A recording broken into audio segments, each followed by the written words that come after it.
Hello and welcome to the UK Column Live. It's the 13th of February 2014 and it's 1 minute past one. Myself, Louise Collins, Brian Gerrish and Mike Robinson are here in Plymouth, and Patrick Henningsen is joining us today from the London studio. And there he is. And there he is. Hi, Patrick. Okay. Right, Mike.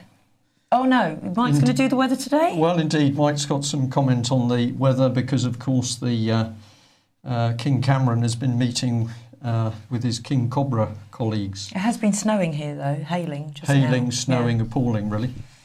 We mentioned yesterday that David Cameron was meeting with the Cobra Group, and of course he made various speeches following that meeting, particularly talking about the fact that, well, he was saying that money is no object. It turns out that in fact money is an object after all, because actually they're now coming out and saying that it's really up to local authorities to decide if they want to charge for sandbags or not. So people that are really struggling as a result of these floods and need sandbags are having to pay for them in some cases, and Cameron's money is no object seems to be disappearing like the Scotch mist that you might expect.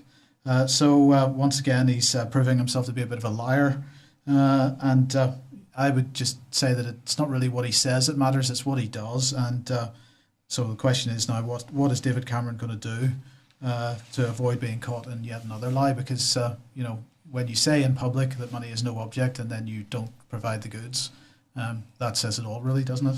Yeah, but at least he's admitting part of the truth. Money is no object because, of course, if the government was doing the right thing and issuing its own currency as credit, as was carried out with the Bradbury pound system, we could have all of this infrastructure sorted out, and of course we would have money in the kitty for helping people in need, be they in Britain or overseas.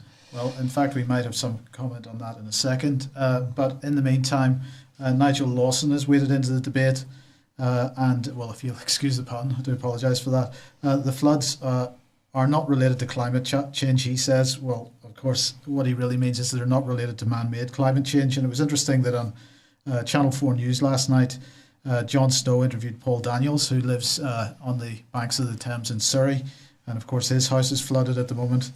And as all the mainstream journalists do, Jon Snow attempted to engage Daniels in discussion about climate change. But sadly for Jon Snow, Paul Daniels seemed to be a bit more rational than most, because he put the blame firmly at the door of government for not carrying out any proper planning, and making comments such as, did they not have climate change 200 years ago? He was really being quite disparaging about the suggestion that this is somehow some kind of extreme weather and that it couldn't have been planned for. And that's the point, isn't it? Government has planned for this type of event in exactly the same way that they planned for the cold winter that we had a couple of years ago, where councils were caught without any rock salt for the roads. And at the time they said, well, we didn't expect it to be cold in the winter. Just as same as Cameron is saying now, that these storms are unprecedented, and it's as if we've never had a winter before. So I'd like to applaud Paul Daniels for putting Jon Snow in his place. Pat, have you got any comments on what's been going on over the weather? Sure. You've absolutely hit the nail on the head, Mike, there.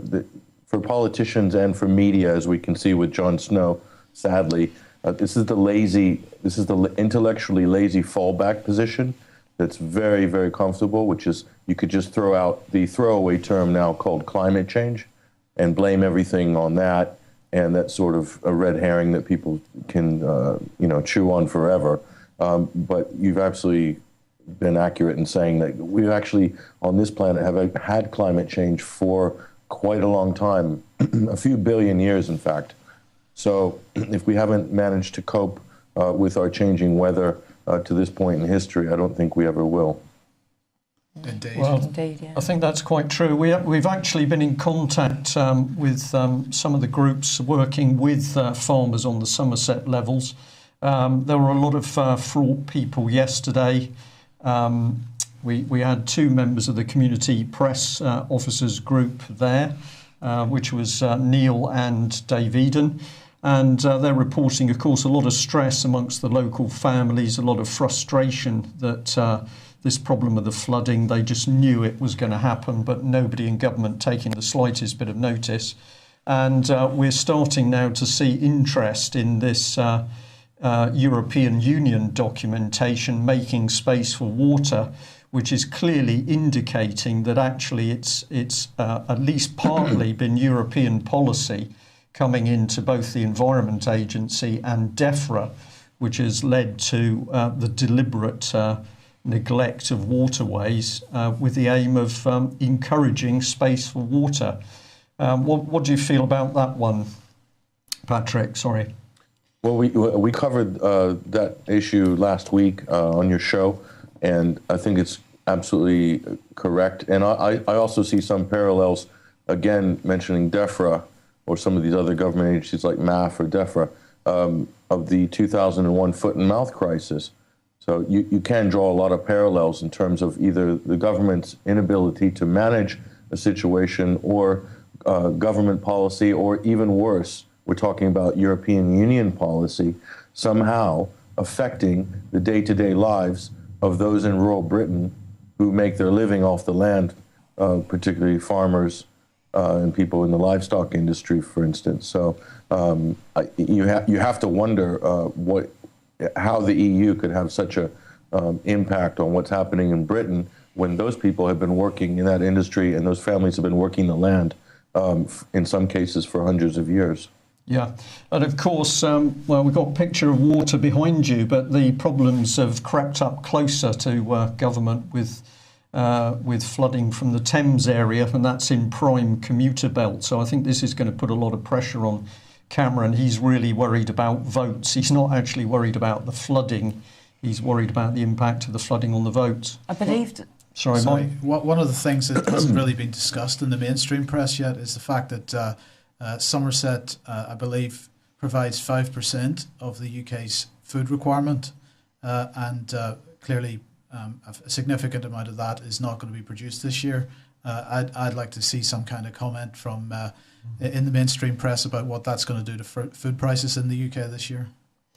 Yeah, I think that would be obvious. I was just going to say that Berkshire, I believe around Berkshire, the council have told the help council workers not to go and help the people around Berkshire because of the animosity that the residents are having for not being there.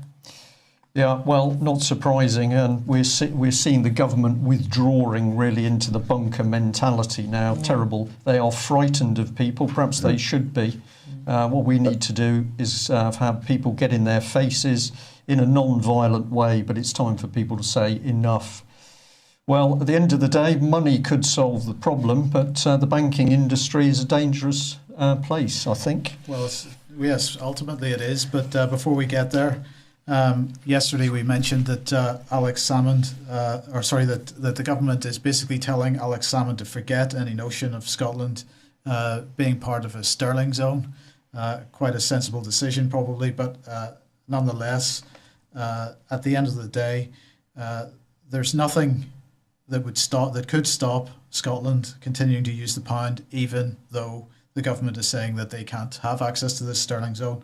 But what they wouldn't get access to if they did continue to use the pound would be any kind of guarantees over debt, so no opportunities for bailouts and things like this. I mean, it has to be said that unfortunately for Scotland, they've no real choice here. They have buffoons running the show no matter which decision to make later in the year. If Alex Salmond was any kind of leader, he would be saying, okay, well, we'll take control of our own money supply then and forget about sterling and forget about the euro. We'll have our own currency. We'll have a Bradbury pound type solution to pay for certain things and our own banking system. But Salmond doesn't want to do that because, of course, he's a personal friend of Prince Charles. He's just another cornerstone of the pyramid scheme, another yes man. And so with him in charge, Scotland really has no future other than as a vassal state. And the question for Scotland then and the referendum isn't about economy. It isn't about independence. It isn't about currencies, as Osborne was trying to suggest today that it was. It's only about which dictatorship Scotland wishes to be vassal to. Yeah. Can I add to that, Mike? Yes. Yeah, George Osborne's comments were very interesting, essentially saying, in no certain words, to Scotland, vote yes and lose the pound. And we did mention this in the past, that there is a possibility that this is shaping up to be a very staged, managed event. The whole Scottish independence, the referendum. You better believe that these decisions have already been made behind closed doors quite a while ago. And who is calling the shots? Quite certainly it's not the politicians in this case, although that's what the media would like to have us believe. But central bankers and major banking luminaries are the decision makers at the end of the day. As you've rightly pointed out, that the currency is everything. I think that the whole Scottish independence debate is really camouflaging Scotland's ultimate destiny, which is to be sucked into the European Union and to be the first, possibly the first country in the British Isles in the Eurozone in terms of single currency. And then England could follow suit a few years after that, who knows. But I think, to me, it's looking more and more like this is the case. I don't know if you agree or not. I do agree, and I think you're right. Scotland will end up in the euro. I think that this vote for staying within the UK and keep the pound argument that the government is making is a kind of bait and switch type operation that's going on, and I think that the intention is that Scotland will leave the Union and will become a vassal state of the European Union and will join the Eurozone. I think ultimately that's where it's going. Yeah, it's a very dangerous situation, and we're going to cover some information in a minute showing that probably Scotland is going to be the first true police state within the European Union, but we'll come on to that. So money, Mike, root of all evil. Yeah, a few weeks ago, or a couple of weeks ago, we mentioned that a slew of apparent suicides among City of London bankers. And it seems it's not just on this side of the transatlantic banking system that the bankers have been dying in unusual circumstances.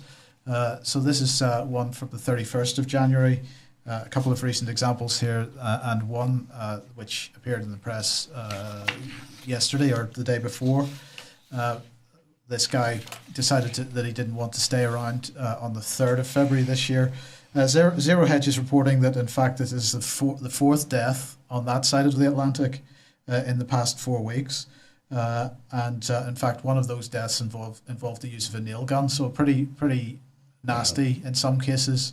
And we're just seeing people taking their lives under strange circumstances on both sides of the Atlantic from within the banking system at the moment. And these are senior positions. I mean, this gentleman, Ryan Crane, was a senior. He was director of the Global Equities Group, so he was a senior banker within JP Morgan, and pretty unpleasant for the people involved. But it's unusual that we're seeing this type of thing happening, and you do ask questions about what did they know, or what were they becoming depressed about? Yeah. It's all a coincidence, Mike. It's just coincidence. These people are committing suicide within the banking industry while we have these major problems going on across them.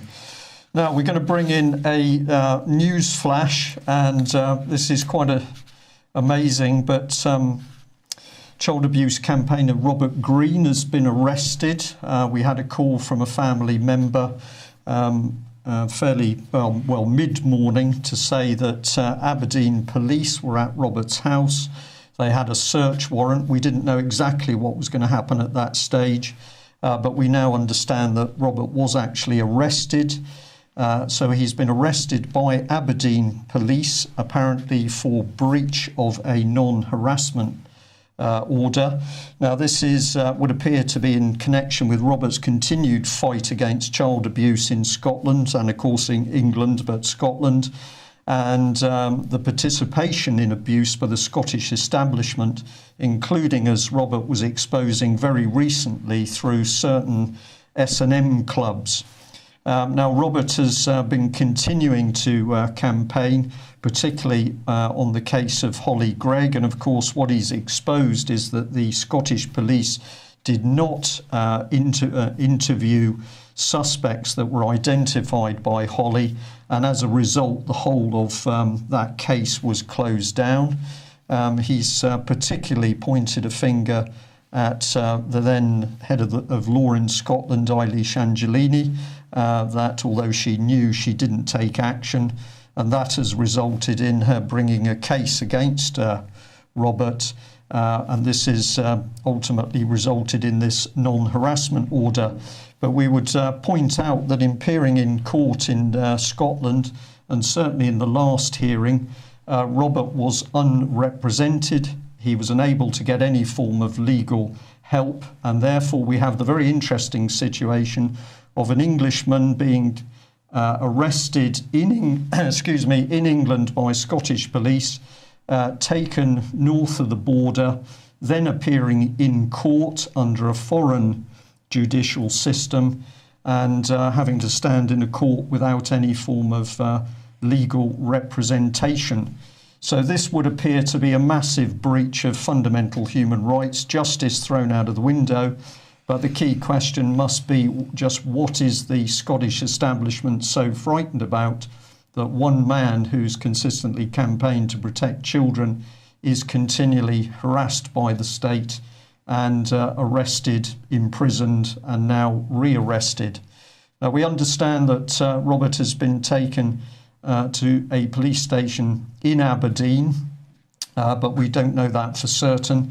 We should receive more information after the programme, but we're going to ask for all Robert's supporters and all good people out there, all our viewers and listeners today.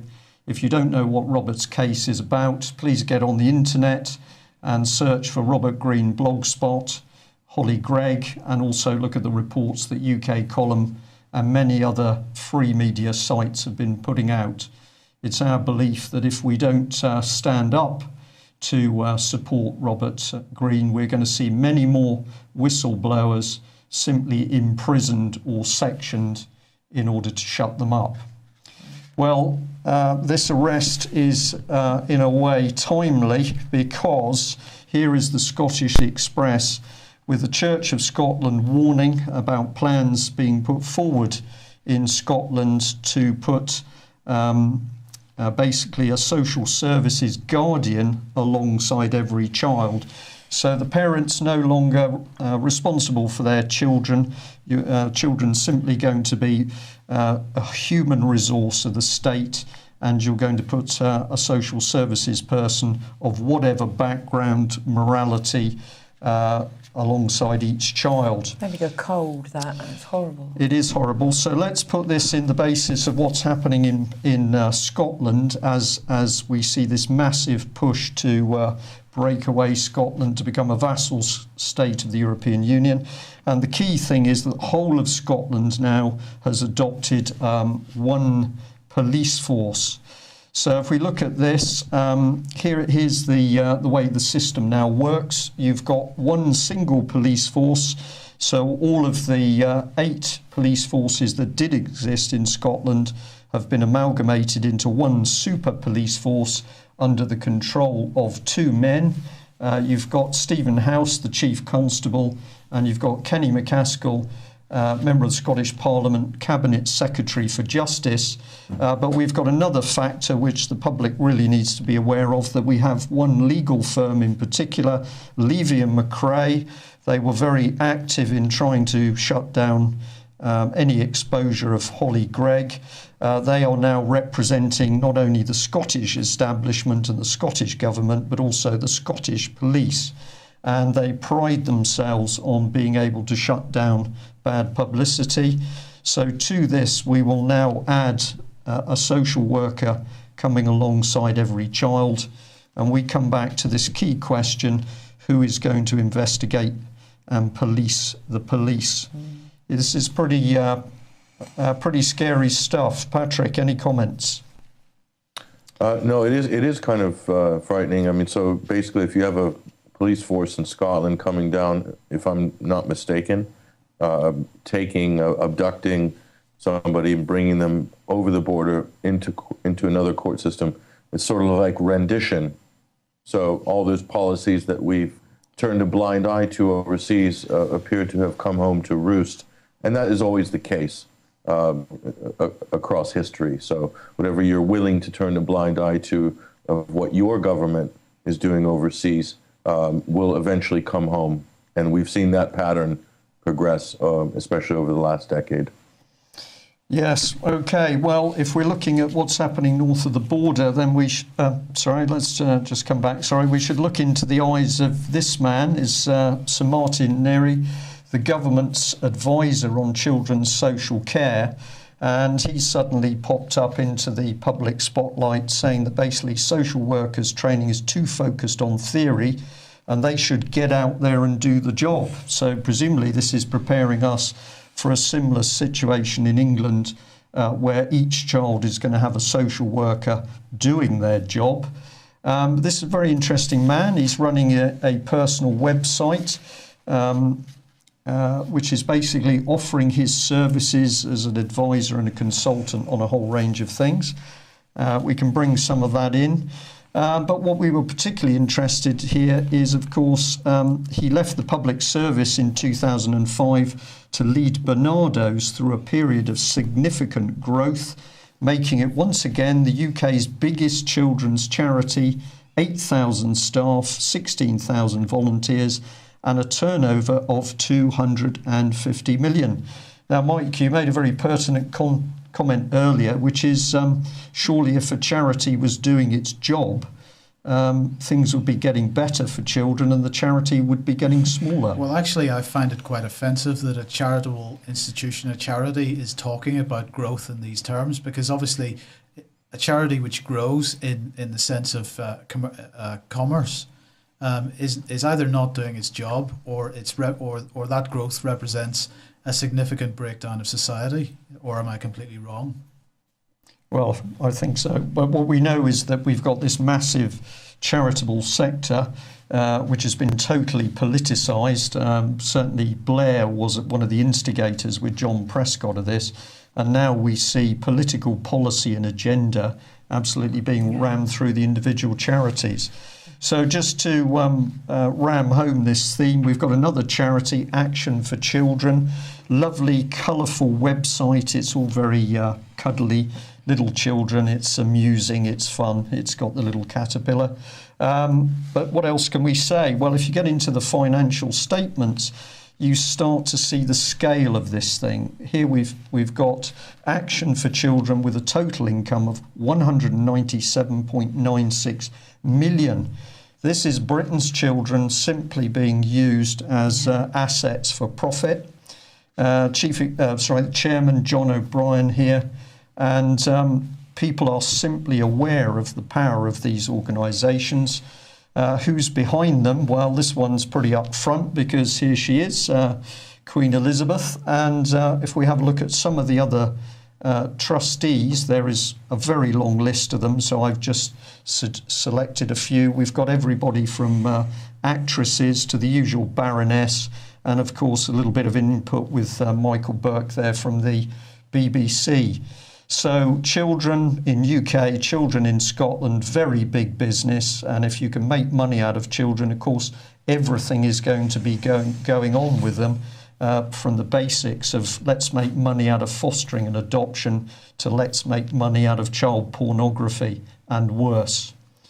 And this gentleman we better bring in. We got the organisation of CAFCASS, and what's particularly interesting about this, if I can just highlight it here, is Anthony Douglas, the chief executive, while he's working for CAFCASS to do with court appearances of children, just happens to also be the chair of the British Association for Adoption and Fostering. So no conflict of interest there. Well, what's CAFCASS been doing? Well, it says it supports 150,000 children in public and private law cases. That's not what the parents say. They say CAFCASS is usually there to help lever them away from the parents. But let's get into the financial information. Well, what are they getting? They're getting 127 million from the government. So this is all let's make money out of children. So the gentleman concerned is also involved with British Association of Adoption and Fostering, take the children away from the parents and then make even more money by pushing them through your own adoption and fostering unit. Are we telling the truth? Well, of course we are, because here's Anthony Douglas's picture again. And then if we simply delve into the money side of this little organisation, we can come in with another cool 7.698 million. So wherever we look, we're seeing money next to children, and we know what the problems are. So this is obviously a historic article from the Mirror about Baby P. And look what happens when there's a problem. People are bending over backwards to protect the very people who fail to protect the children. So, as we said here, never mind the abuse and deaths of children, as long as the procedures are followed, everything's okay. And we brought this one up. Yes, there should be some text. Bear with me on that. We simply put out here what is being done by our politicians in order to undermine what is actually happening to our children.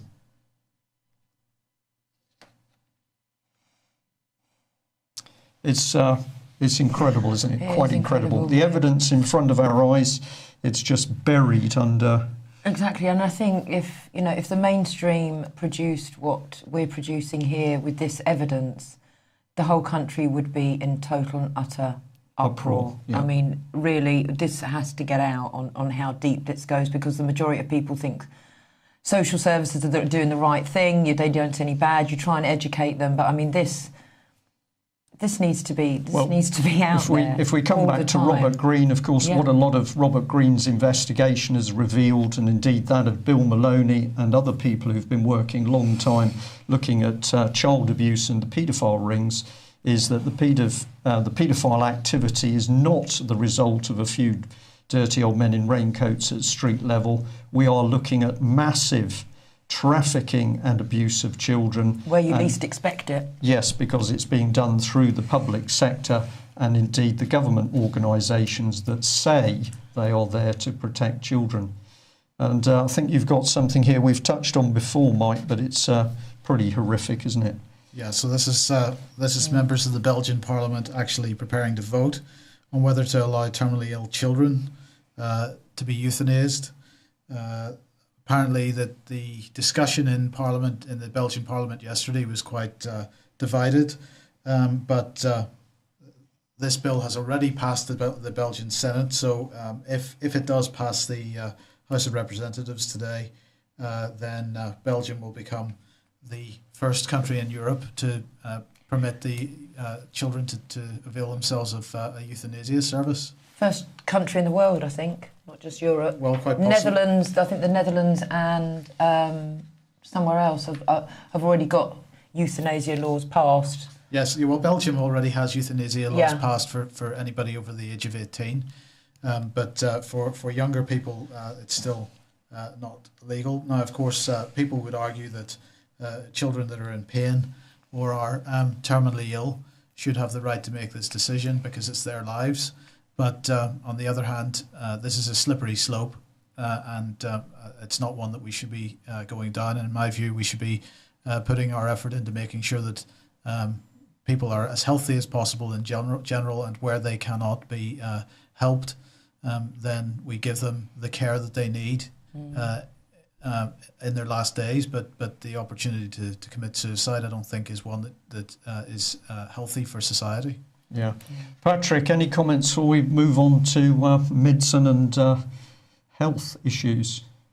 No, just regarding the euthanasia issue in Belgium, you step back and you look at this and you wonder to yourself, if a child had a very short life, in other words, if they contracted a terminally ill condition at a young age, that short life, the value of each day of that life is much more, is bigger in order of magnitude to somebody who, say, lives a full adult life, 65, 70, 80 years old.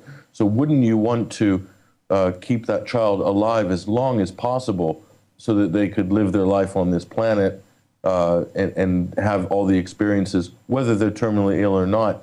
I'm sure that child will have a very different outlook on being terminally ill, which I've seen a lot of children who have an incredibly positive outlook on their condition, as opposed to somebody who's 85, 90 years old. So to me, it seems like a very cruel move, and I think this has very little to do with what children want, and has more to do with the politicization of this issue. And so Belgium's at the forefront of that. And I'm going to also throw this out. This might be very controversial, Brian, but this is the same Belgium that tried to cover up one of the biggest child abuse scandals in modern history. Okay, actively covered up members of the judiciary, members of the establishment, and that they nearly had their government thrown out because of street protests over that very issue. I think there's something wrong, and I believe it's in the political side of things. The politicization of children is something to be looked at very closely. Yeah, well, thank you for reminding us of that. And I think if my memory is correct, there were about 18 witnesses that mysteriously died as they started to investigate the paedophile activity in Belgium, with clear links through to senior government members and, of course, the inevitable judiciary.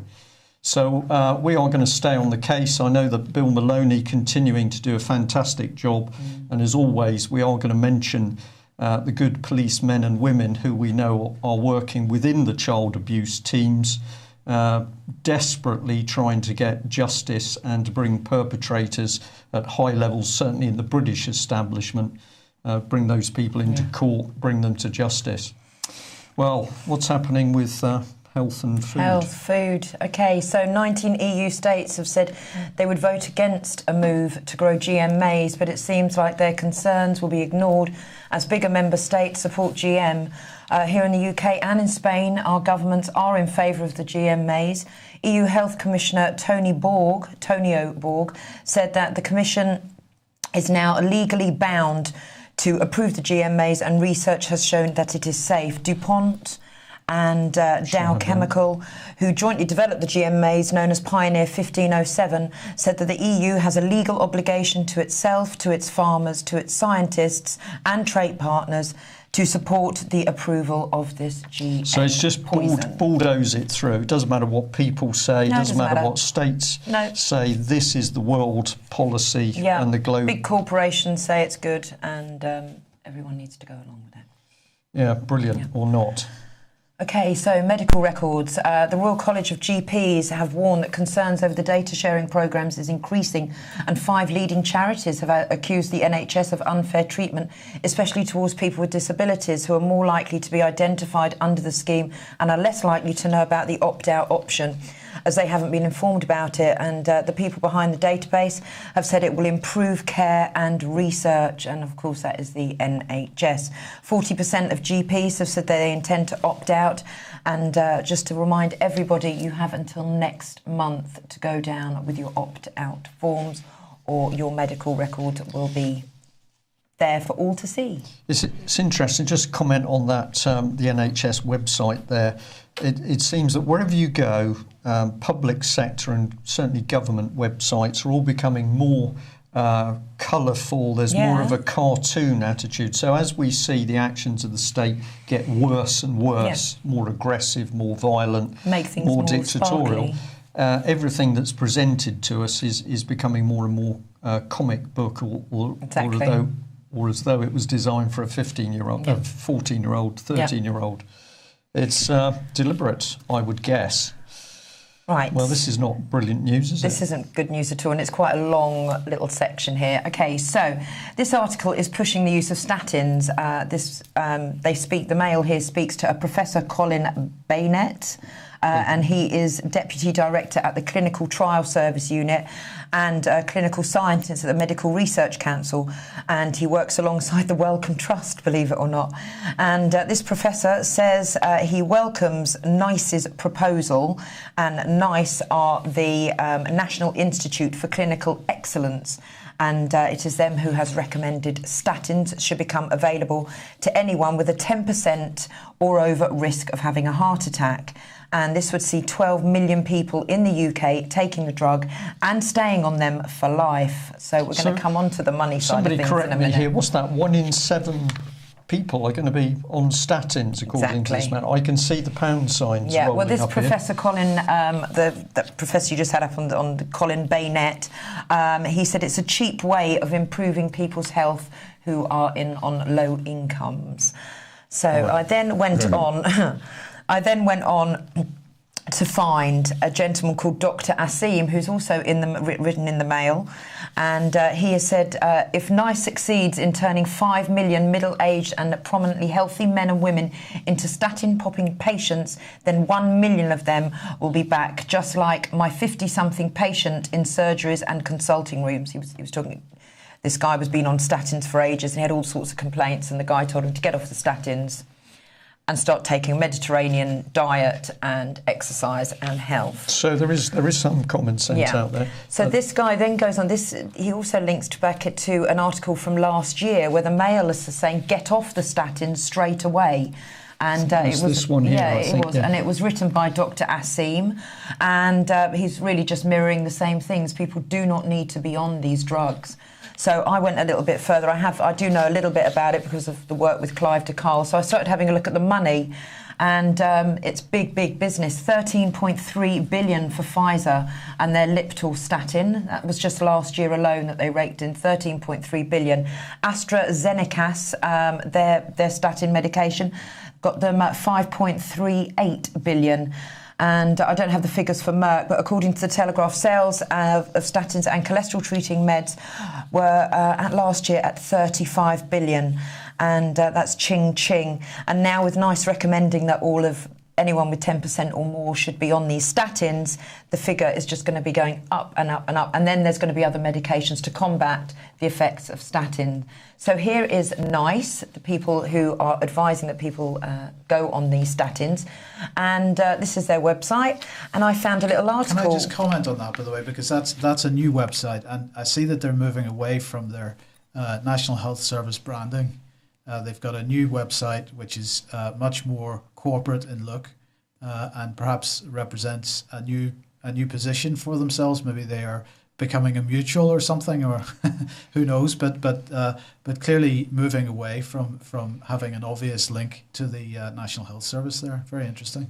You're a very suspicious person, Mike, and that's obviously why you're a member of the Mike team with the UK Mike column. actually wrote an article on NICE back in June 2009 when I do believe it was a Cabbage Patch piece, and it says, I'll just quote some of Mike's article, let's not even mention one of the really wonderful things this government did for us, the creation of the National Institute of Health and Clinical Excellence, NICE. It's not nice, let me assure you. Their name gives me the same feeling as dodgy builder that needs to use the word professional in his trading name. And NICE has a responsibility for making all those hard decisions, the ones we have a limited budget for, so we need to decide which drugs are most cost effective and which lives are worthy to be lived. Turning human health into profit centre is one of the most insidious aspects of the globalised system that we have. This profit centre is generally known as Big Pharma, and its willingness to kill in order to make a few quid more is legendary. And that was by our very own Mike Robinson back in 2009. So we're obviously on the ball with that one. Yeah. If you haven't seen the articles on UK column about NICE, please have a read, even though they're not nice. Yeah. I think Patrick wants to add something there. Okay. Patrick, Yes, that Daily Mail article, Lou, was that a front page article? Well, it was on the front page of the website. I haven't got the hard copy, but it was on the front page today. Because one of the things we see a lot of, especially in the last few years, particularly the Mail and the Express, running front page stories either on statins or some other sort of wonder pharmaceutical product. And for those of you who are connoisseurs of media, you also have to know that those aren't always journalistic stories. Some of these stories that appear in our newspapers and on our broadcast evening news segments are paid for placements. In other words, the corporations are paying our media outlets to run those stories, but they look as if they are true journalistic stories, but they're nothing of the sort. That's a huge revenue stream for the media. And I'll tell you right now, in the United States, a bulk majority of all television advertising now, which has overtaken the automotive industry and almost every other industry, is the pharmaceutical industry. They are keeping the mainstream media afloat. No question about it. And regarding statins, I've lost somebody in my family very close to me who took statins for a few decades and died of pancreatic cancer. Now, I'm not saying there's a link between those two, but what I'm saying is there's a number of authors and health advocates out there who have said that there could be a correlation between heavy uses of statins over many, many, many years and various other side effects. I'm just about to come to that now, Patrick. And I don't think it's been studied enough. And if you leave that bit of study up to the pharmaceutical industry, particularly the self-regulating pharmaceutical industry, they're not going to come up with any results regarding terminal side effects of long-term pharmaceutical usage. Yeah. Why? Because that sort of shoots their whole business plan down. So it needs to be done by an independent body who does not have any conflict of interest regarding funding or the politicization of what the money behind those products really brings when it's in the public domain, especially in the media and politics. Yeah, well, I'm just going to bring up actually the dangers of statin here, and I must recommend this site to everyone. Actually, it's called What Doctors Don't Tell You, and I just punched in the statins, and one of the comments here, it says, in addition to suppressing CoQ10 and possibly causing CHF, the major side effect of statins, including muscle pain and weakness, liver and kidney damage, and a potentially fatal muscle wasting disorder called I can't pronounce that. Rhambolysis or something. And apparently in August 2001, the statin Baycol was withdrawn by its German manufacturer Bayer after 31 people died due to drug-induced rhambolysis. And from November 1997 to March 2000, 601 cases of statin, including rhombolysis, or whatever it's called, and 38 deaths were voluntary reported to the US Food and Drug Administration. Minor adverse effects include skin rash, constipation and headache. Unofficial side effects include cancer, nerve damage, memory loss, other cognitive problems. There's also the strong possibility that statins may cause diabetes, as insulin sensitivity is significantly reduced by these drugs. Okay, so then I've gone and had a look at the alternatives. Firstly, we do all need cholesterol, as Clive de Carle says, and if you go and have a look at some of the Health Revolution shows, you can find out so much more about it. But there are alternatives. There is niacin, which is a B vitamin, and it gathers bad cholesterol and delivers it for disposal to your liver. Then we have red yeast rice, a byproduct of fermented food, which we talked about only on Tuesday, and monocolink, which inhibits the synthesis of cholesterol. Then we have psyllium, used to treat constipation, and it reduces the cholesterol absorption. There's something called soy protein, but in my opinion, soy should be well avoided. So, yeah, I'm going to kind of gloss over that one. Omega-3 fish oils and artichoke extract, which increases the bile production in the liver. So there are alternatives out there, and it always is best to do your research and check out Clive de Carle's Health Revolution, because he's got lots of information on statins and cholesterol. Okay, thanks for that, Lou. Okay. Well, we're going to finish off by having a look at Ukraine. Well, this is just a quick reinforcement of some of the things that we've been saying recently, because more mainstream, not really in the UK, it has to be said, but more mainstream outlets are now starting to ask the questions: who is actually involved in the opposition in the Ukraine? So we've got an article here from the Globe and Mail asking, have Ukraine's protests been taken over by this right-wing group? Well, we've commented about that on this programme. We've got the Washington Post asking who are the protesters in Ukraine, and basically asking pretty much the same questions. Sorry, excuse me. And if anybody's in any doubt about what type of people are actually running the opposition in the Ukraine, we just have to remember this article from Channel 4 News. I think that was in December, because John McCain was out in the Ukraine wooing them, if you want to use that word.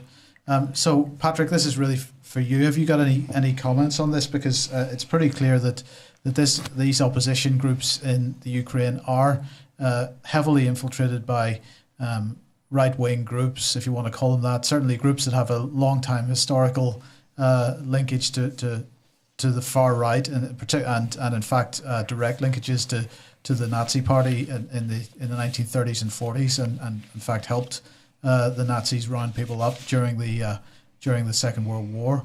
And that sort of thread has been an undertone within Ukrainian politics ever since, but they seem to be getting a resurgence, probably through the help of various NGOs and money from the EU. But I'm interested in your view on this. No, you've checked all the boxes there, Mike. You're correct on every front. Just as a caveat, it's not just in Ukraine. You see the similar patterns in the countries like Greece. In countries like Bosnia-Herzegovina, former Yugoslavian republics. Again, they share that same history, which you just mentioned, with regards to the Second World War and collaborating with the German incursion Nazis. So, with regards to the Ukraine, it's important that people understand the Ukraine is a very large country, and it's essentially two countries. The west of the Ukraine is Ukrainian speaking. Okay, the east is majority Russian speaking, or people of Russian lineage. So this is a perfect divide and rule situation. And I think that's exactly where things are going. That's the long-term plan, is people on the EU side would like to see the Ukraine partitioned in two, east and west. And we talked about that in previous shows. But the multilateral institutions, these international third sector NGOs, which there are many operating inside the Ukraine, inside many different countries. This is the new way in terms of how to, say, destabilize and reform a country. This is the new sort of 2.0 color revolution on steroids. And of course, allying with extremist right-wing groups is kind of an easy thing to do. Essentially, you can buy the services of football hooligans all the way up to neo-Nazis just by promising them a few seats at the table in what will be the new country. This is more or less how they've managed to engineer some of the Arab Spring situations.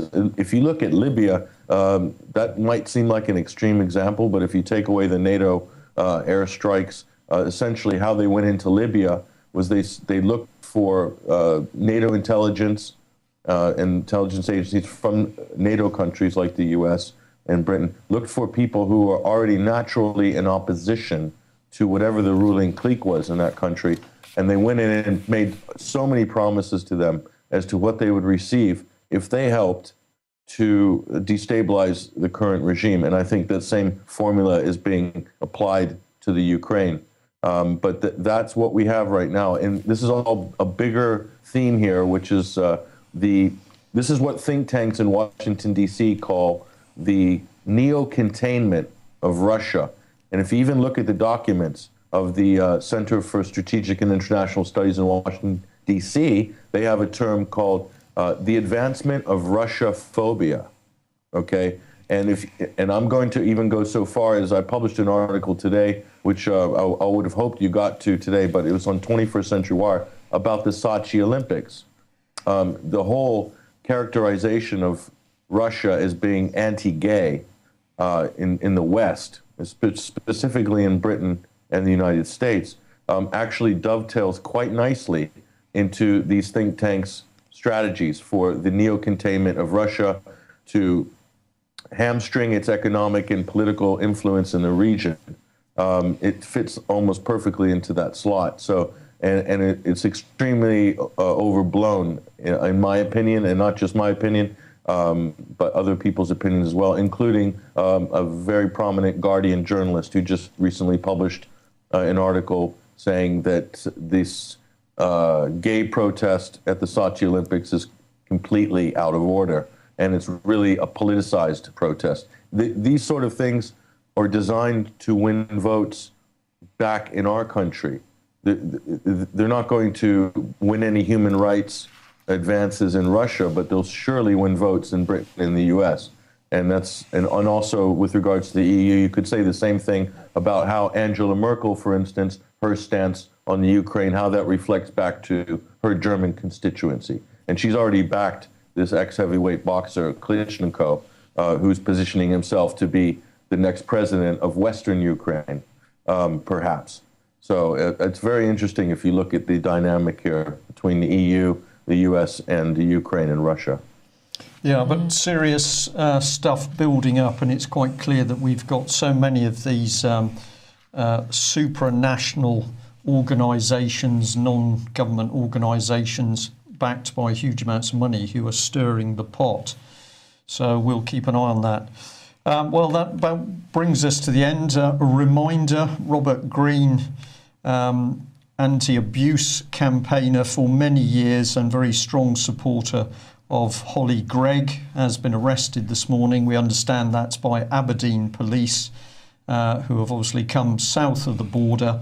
We believe that Robert's been taken back to an Aberdeen-based police station, and the charge is to do with breach of a non-harassment order, which we believe is in relation to the complaints he's been making against former Procurator Fiscal Eilish Angelini. So we'll keep you posted on that during the day. Watch UK Column website for further updates. Yeah. But if, like us, you realise the significance of this arrest by Scottish police, when we have effectively Robert Greene as a whistleblower trying to expose to the world what's really going on around child abuse, not only north of the border in Scotland, but also in England as well. This is a very dangerous precedent. Very. I'd also say to people, reminder, have a look for Ian Crane's AV5, his talk coming up. And as Patrick's just mentioned, do also have a look at Patrick's 21st Century Wire website. We'll make sure we've got an image of that. Patrick, it's been really good to have you on the show today. You're looking particularly smart, if I may say so. And we've enjoyed the London view, even if it has got a bit of sunshine there. Okay. I just want to remind people about the UK Column bumper stickers and flyers and leaflets. T-shirts also on the website, so anything you can do to support and wake people up and get them to start tuning into the UK Column, we would very much appreciate some more subscriptions to the website at ukcolumn.org, because there's more documentaries and more things that we would like to be doing. So That's it. Thanks very much for joining us. See you tomorrow, same time. Bye-bye.